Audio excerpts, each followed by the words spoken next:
Pancakes, why do we only eat them February, once a year, Shrove Tuesday, which is crazy. This is an American-style pancake, light, fluffy, and absolutely delicious. Start off with 150 grams of flour, and sieve the flour as you pour it into the bowl. Baking powder.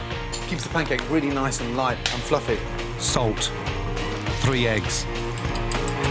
75 mils of water and 120 mil of buttermilk. And the secret behind this pancake mix is to make sure that we've got no lumps anywhere.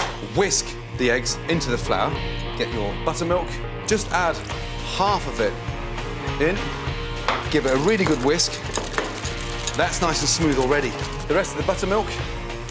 And when you make a pancake mix like this, it's chemistry, so follow the recipe exactly. Now we've got this really nice, smooth batter. That's ready.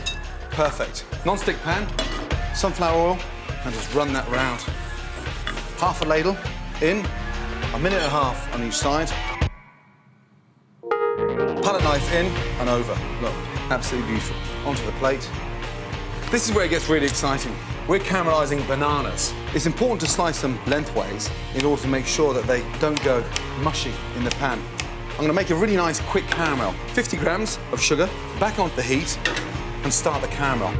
Don't whisk it, don't put a spoon in there, just leave it in the pan. Once you're happy with the colour, take it back off the heat. Butter. Bananas. And what I'm going to do now is deglaze the pan with some rum. Rum, banana, caramel, goes brilliantly. Rum in. Nice. Lovely. Think of the flavour. A little cup of water, just to let the caramel down so it's not too sticky and rich and too thick. There we go. That's ready. Be generous with them because it is just the ultimate indulgent. And then finally, to finish it, some really nice ice cream on top. And drizzle that over. Very, very quick and easy.